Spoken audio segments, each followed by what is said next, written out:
Hello guys, what's up, this is Praveen. Welcome to my YouTube channel roadies Ranchi blogs. तो कैसे हैं आप लोग? एंड आज मैं कुछ टॉपिक पे डिस्कस करना चाहता हूँ। एंड ये एक्चुअली है अभी रिसेंटली रांची विश्वविद्यालय में कुड़ुक विभाग से रिलेटेड कुछ टॉपिक आया, मुद्दा आया, जिसमें वहाँ जो कुड़ुक विभाग के जो विभाग अध्यक्ष डॉक्टर नारायण भगत पर आरोप लगा है, उससे रिलेटेड है।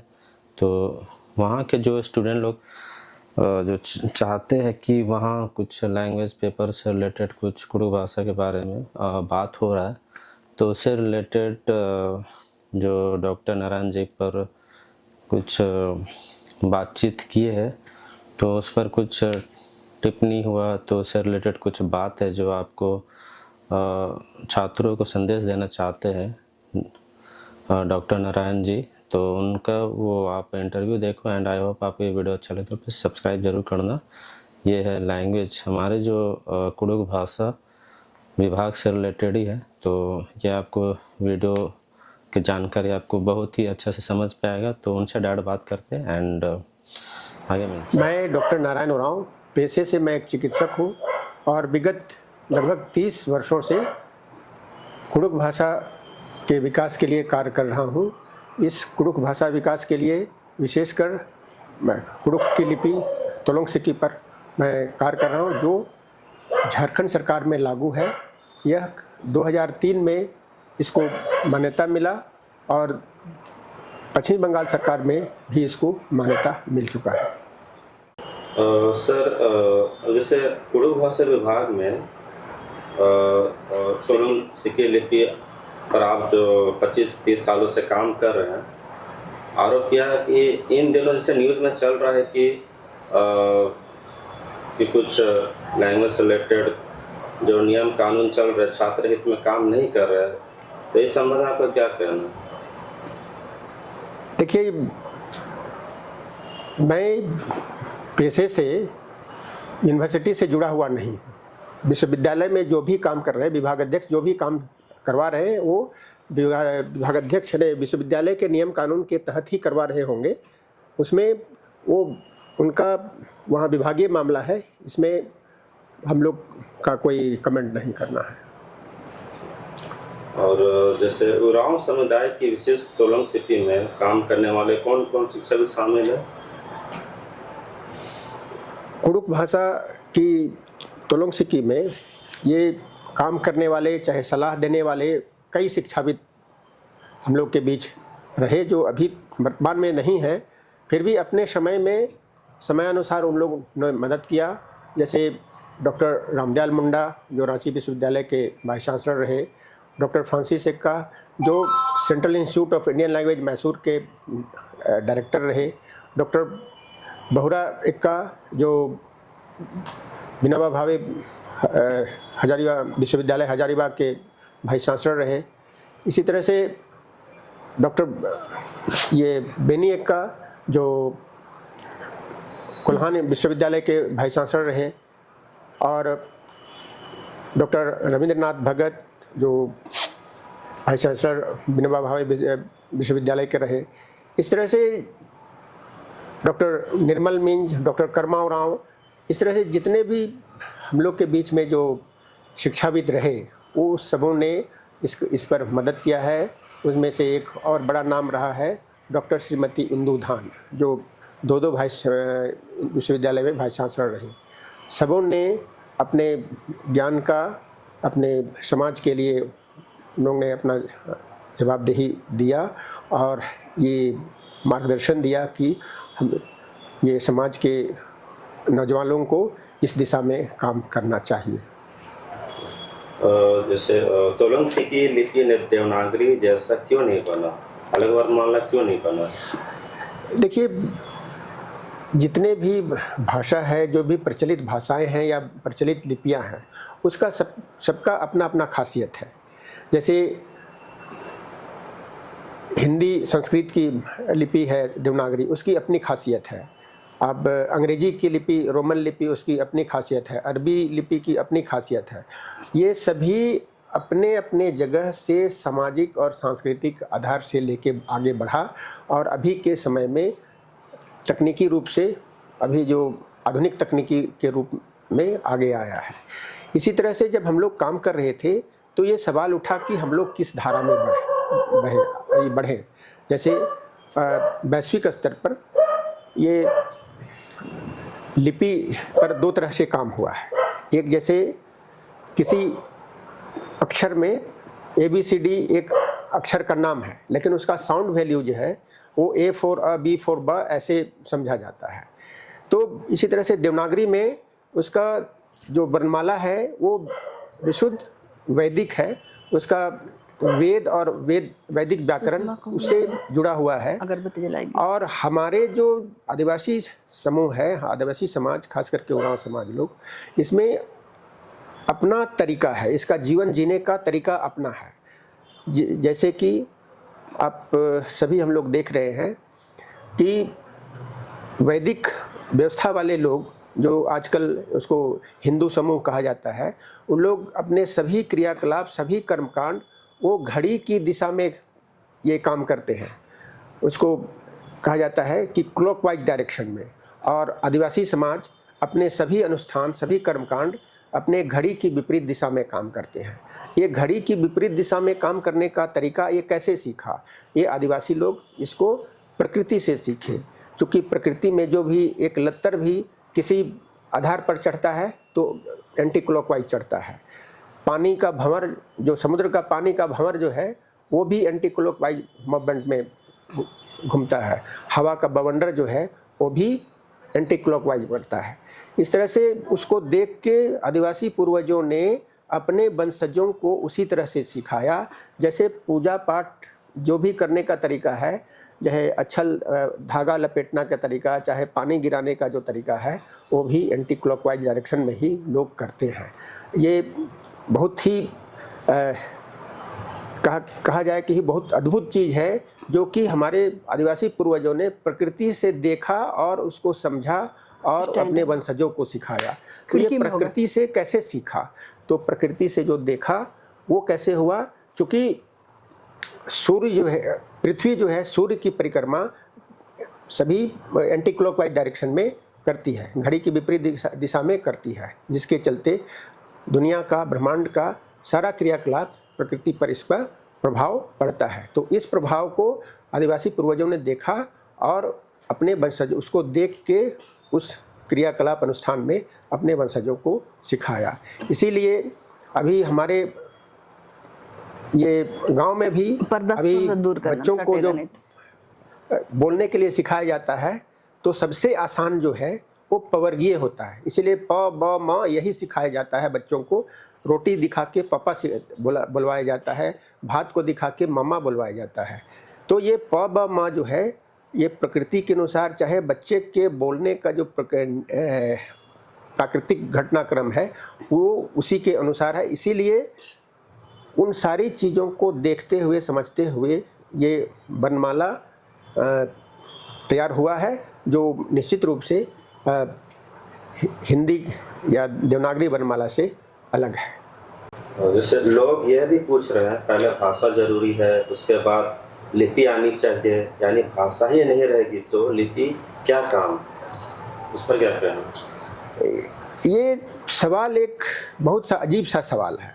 जैसे इस बात को समझा जाए कि जिस समय यहाँ आधुनिक शिक्षा व्यवस्था नहीं पहुँची थी, जिस समय यहाँ आधुनिक शिक्षा व्यवस्था नहीं पहुँची थी, जिस समय हमारे लोगों के यहाँ स्कूल, कॉलेज, थाना, पुलिस, कोर्ट, कचहरी, मंदिर, मस्जिद, गिरजा कुछ भी नहीं पहुँचा हुआ था, उस समय हमारे पूर्वजों ने, हम सबों के पूर्वजों ने किस तरह से, किस आधार से, किन ताकत से, किस तरह के ताकत से अपने समाज को बचाया।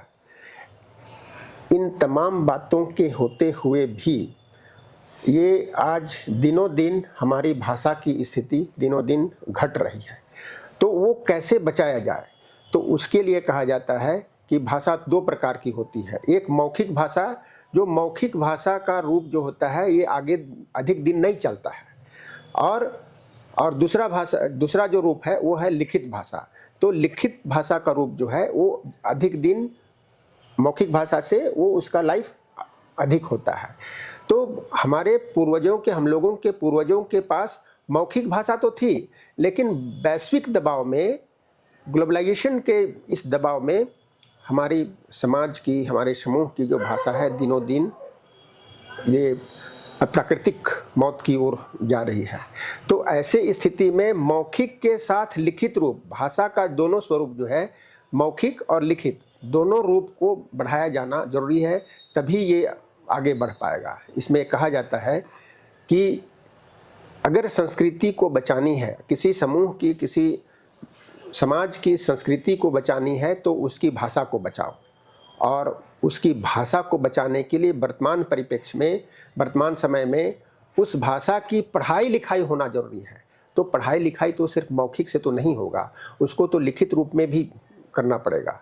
जैसे कि जब हम लोग के पूर्वजों के पास मौखिक स्वरूप था, लेकिन पढ़ा अखड़ा दुमकुड़िया था, लेकिन आधुनिक शिक्षा आने पर जो लिखित रूप लेके आया, तो हमारा पढ़ा धुमकुड़िया अखड़ा जो है दिनों दिन कमज़ोर हो गया और मिटने के कगार पर है।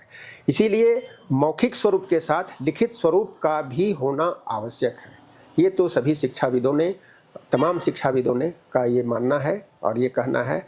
और जिनके पास ये लेखन प्रणाली रही पूरा विश्व में, और जिसने लेखन प्रणाली को बचाया या विकसित किया, वही आज एक आगे की पायदान में खड़ा है। सर, जैसे तोलोंग सिक्की लिपि सीखने से विश्वविद्यालय छात्र छात्राओं अतिरिक्त भार उठाना पड़ सकता है, इस संबंध में आप क्या कहना चाहते हैं? देखिए, इसमें अतिरिक्त भार का बात नहीं है। जैसे आप, हम लोग जब स्कूल में पढ़े, हिंदी, अंग्रेजी, संस्कृत 3 भाषा लेके हम लोग पढ़े। उसके बाद जब आगे बढ़े तो मैथ, फिजिक्स, केमिस्ट्री, बायोलॉजी इस तरह का पढ़े। और वहाँ जो है, जो छात्र जो है सिर्फ भाषा विषय की पढ़ाई कर रहे हैं और वो लिखित प्रणाली को पकड़ने के लिए तैयार नहीं है, तो वो किस लिखित प्रणाली को पकड़ेंगे? निश्चित रूप से जो विश्वविद्यालय स्तर में जो चल रहा है, जो सभ्यता के ख्याल से, सो उसका सभ्यता के इतिहास का हर लिखित स्वरूप किसी न किसी सभ्यता के विकास के साथ जुड़ा हुआ नाम है। अगर अपने मातृभाषा को बचानी है तो अपने तरीके से अगर विकसित नहीं होगा, तो हमारा जो ही सभ्यता का इतिहास वो खड़ा नहीं हो पाएगा। इसलिए हो सकता है अतिरिक्त बोझ पड़े, लेकिन अपने सभ्यता के इतिहास को अगर बचाना है तो थोड़ा सा काम तो ये अतिरिक्त पड़े तो भी करना ही पड़ेगा, कोई उपाय नहीं है। सर, इस संबंध में अभी क्या क्या काम हो रहा है और आप लोग क्या करना चाह रहे हैं, कुछ बताइए इसके बारे में। देखिए, इस संबंध में ग्रामीण स्तर पर, गांव के स्तर पर ये बहुत अजीब सा माहौल है। अजीब सा माने बहुत अच्छा माहौल है। लोग कह रहे हैं कि नहीं, हमारी भाषा है, हमारी लिपि है, आ गई है, अब हम लोग को मिल गया, हम लोग इस पर आगे काम करेंगे। गांव क्षेत्र में, जैसे गुमला जिला के सिसई भरनो क्षेत्र में, वहाँ लोग अपने से स्कूल चला रहे हैं। स्कूल का जो स्कूली शिक्षा का जो ये तरीका है, उस पर लोग काम कर रहे हैं। और उसमें हिंदी भाषा, अंग्रेजी भाषा और तीसरी भाषा के रूप में कुड़ुक भाषा, उरांव भाषा पढ़ा रहे हैं और अपनी लिपि तोलोंग सिक्की में पढ़ा रहे हैं। और विगत कई साल से उसी भाषा, उसी लिपि में परीक्षा लिख रहे हैं और सभी फर्स्ट डिवीजन से पास कर रहे हैं। ये बड़ी बात है। गांव में लोहरदगा जिला, गुमला जिला, रांची जिला का कुछ पार्ट, बेड़ो प्रखंड आसपास में ये काम जोरों से चल रहा है। और सबसे बड़ी बात है कि केंद्र सरकार ने, भारत सरकार ने नई शिक्षा नीति 2020 लागू कर दिया है। और इस नई शिक्षा नीति 2020 को झारखंड सरकार ने भी 2022 में इसको लागू कर दिया है। और इस नई शिक्षा नीति में केंद्र सरकार का जो विजन है, वो हिंदी, अंग्रेजी, हिंदी पढ़िए, अंग्रेजी पढ़िए और तीसरी भाषा के रूप में अपनी मातृभाषा को पढ़िए। तो ये इसमें मातृभाषा के माध्यम से पहली कक्षा से 5वीं कक्षा तक मातृभाषा को पढ़ते हुए आगे हिंदी और अंग्रेजी की ऊंचाई को पकड़ना है। ये केंद्र सरकार का भी योजना है और राज्य सरकार का भी योजना है और इसमें ये काम हो रहा है। अब समाज इस पर कैसे जुड़े, ये जो चुनौती है, ये समाज के सामने है। जो समाज जुड़ना चाहता है कि नहीं चाहता है। ये जो अभी के जो ग्रेजुएट यूनिवर्सिटी के जो छात्र हैं, स्कॉलर्स हैं, अब इस नई शिक्षा नीति में जो अपने को सम्मिलित कर पा रहे हैं या नहीं कर पा रहे हैं, ये बात है। लेकिन निश्चित रूप से केंद्र सरकार का भी निर्णय अच्छा है, जिसको राज्य सरकार ने भी लागू कर दिया है। झारखंड सरकार में 5 आदिवासी भाषा, जिसमें कि उरांव मुंडा हो, खड़िया संथाल, 5 आदिवासी भाषा को मातृभाषा का दर्जा मिला है और इस पर सरकार काम कर रही है। अब इसमें समाज के लोगों को जोड़ना है कि आगे कैसे हो। इसी के में ये टाटा स्टील फाउंडेशन जो जमशेदपुर से, ये करीब 10 आदिवासी भाषाओं पर काम हो रहा है। जिस भाषा की अपनी लिपि है तो उसकी लिपि से भी काम हो रहा है। जैसे संथाली की ओल चिकी, हो की वरांग चिती और कुड़ुक की तोलोंग सिकी। तो भाषा और लिपि के साथ साथ में कई सेंटर्स चला रहे हैं। वहाँ करीब टाटा स्टील फाउंडेशन के माध्यम से 700 सेंटर्स चल रहे हैं, जिसमें कि कुड़ुक भाषा विषय पर, कुड़ुक भाषा और लिपि पर 66 सेंटर चल रहे हैं, जिसमें कि झारखंड, बंगाल और बिहार में इन जगहों में है, जिसमें कोल्हान, रांची, गुमला, लोहरदगा, बंगाल, जिसमें साउथ दिनाजपुर और रोहतासगढ़, इतना सेंटर में, वहाँ इतना जगहों में वहाँ के टाटा स्टील फाउंडेशन के माध्यम से ये काम हो रहा है, जिसको कि 2 संस्था देख रही है। कुड़ुक संस्था, जिसमें अद्दी कुड़ुक चाला धमकुड़िया पढ़ा खड़ा, ये संस्था जुड़ी हुई है, और चक्रधरपुर की एक संस्था है, उरांव सरना समाज चक्रधरपुर। ये 2 संस्था मिलके टाटा स्टील फाउंडेशन के साथ जुड़ के काम कर रहा है ग्रामीण क्षेत्र में। तो यदि जिस तरह से सरकारी मान्यता प्राप्त है, पहले तो सरकार ने 2003 में लिपि को स्वीकार किया कि कुड़ुक भाषा की लिपि तोलोंग सिकी है। उसके बाद 2009 से एक विद्यालय को परीक्षा लिखने की अनुमति दी, और 2016 से सभी विद्यालय के छात्रों को जो इस कुड़ुक भाषा तोलोंग सिकी में पढ़ना लिखना चाहते हैं, उसको सरकार ने मान्यता दे रखी है। अब बारी है ये विश्वविद्यालय का कि ये अपने सिस्टम में, अपना पाठ्यक्रम में कब लागू करा पाएँ। इसके लिए हम लोगों ने, हमारे समूह के लोगों ने, अद्दी अखड़ा के साथी लोग कुलपति महोदय से, रांची विश्वविद्यालय के कुलपति से मिले और झारखंड के राज्यपाल से भी मिल चुके हैं। इस छात्रों को कुछ कहना चाहेंगे इस बारे में? जी, छात्रों से मैं यही कहना चाहूँगा, यही संदेश देना चाहूँगा कि जो कुछ भी आंदोलन के माध्यम से कहना चाह रहे हैं, वो लोग वे सही बात को नहीं जान रहे हैं। क्योंकि विभाग जो है, विश्वविद्यालय का जो विभाग है, वो विश्वविद्यालय का निर्णय पर ही चलता है। कोई एक कुड़ुक विभाग कोई निर्णय ले ऐसा नहीं है। और दूसरा जो है, ये कभी नहीं कहा, मांग भी नहीं किया गया है कि सभी पेपर, मास्टर एमए के सभी पेपर, चाहे पीएचडी के सभी पेपर कुड़ुक भाषा की तोलोंग सिकी में ही लिखा जाए, ऐसा कभी मांग भी नहीं किया जा रहा है। अभी मांग किया गया है कि आरंभिक दौर में इसको शुरुआत किया जाए। तो शुरुआत किस तरह से हो, ये विश्वविद्यालय के अधिकारी उसके अपना बैठ के तय करेंगे कि कितना समय दिया जाए, कितना पाठ्यक्रम जोड़ा जाए, तो वो विभागीय मामला है। लेकिन छात्र जिस तरह से उत्तेजित हैं, वो सही बात नहीं है। इसके साथ ही सबों को जोहार।